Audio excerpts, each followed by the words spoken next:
In Parsha Pinchas, we have the episode of the Benos Slavchad. And the Gemara tells us in Baba Basra that the Benos Slavchad were very special ladies. They were darshanios, they were chachmanios, and they were tzidkanios. They had the ability to interpret the psukim and the halachas, and they therefore felt that they were entitled to a Yerusha, which generally women were not given, but because there were no sons to inherit, they were indeed entitled.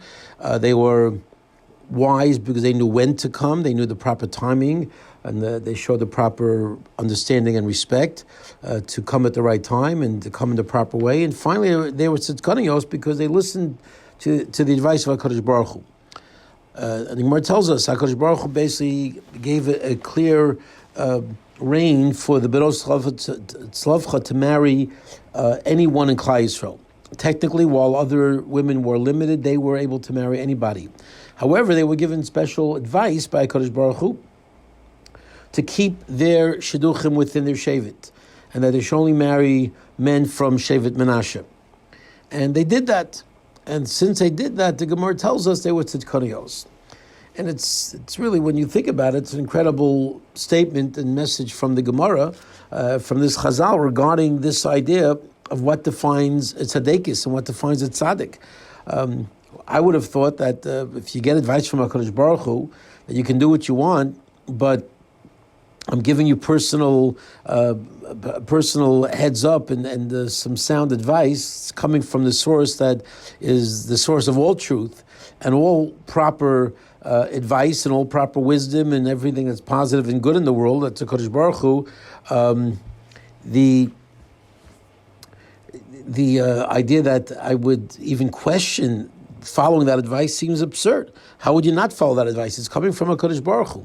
And yet the message is that when you have that opening, maybe uniquely when it comes to shidduchim, one can argue that this is maybe a special area of temptation or sometimes a blind eye to realities of life, that somebody comes along, a proper suitor comes along, and he looks real good, and he's got the proper credentials and maybe the right bank account, whatever the temptations might be. Okay, I can ignore the advice of HaKadosh Baruch Hu. Maybe I don't have to really go there. And it's incredible, because you'd say this would be a no-brainer for somebody who's sincere and somebody who's an intelligent person. You call him a Sudeikis for following the advice of HaKadosh Baruch Hu. That takes some special righteousness, and apparently it does. Apparently, whether it be the inner interests of a person who that they'd like to do it their way, they don't want to hear advice from other people or even from HaKadosh Baruch Hu, b'chlodav atzmo, whether it be the fact that when it comes to relationships, sometimes we get very much blinded as to what's in our best interest. Whatever the reason might be, you do see how it's so natural for a person to gravitate away from sound advice, even when there is absolutely zero question that advice is unbelievably proper and that should be followed. And even though, yes, I have the leeway and I have the right to do whatever I want to do, but if HaKadosh Baruch Hu is saying this is what's best for me, why would I not follow it? And yet it takes a special level of righteousness and commitment and sincerity to be able to do that. So, sincerity to the extent that a person would actually be called a tzadikis or a tzaddik for following. It's I think for us, a very powerful message and a powerful wake-up call.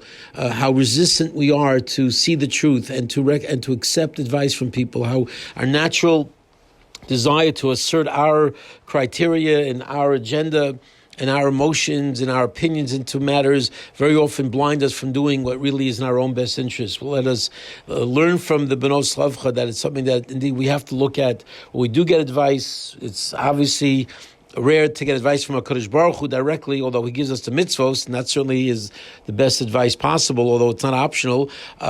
Just in general, when we are in a position where people who care about us, who are wiser, who have more experience, tell us something, let us understand that it takes tremendous strength to be able to really be objective and to take that advice properly. If we do that, however, we know that it very often serves in our long-term interests and Bez Hashem, our ultimate growth. Bez Hashem, we should be open to Eitzah, be open to counsel, be open to the proper advice. Go Michayel Chayel, Natzchus Bizacha, to be as HaMashiach Meher Yameinu.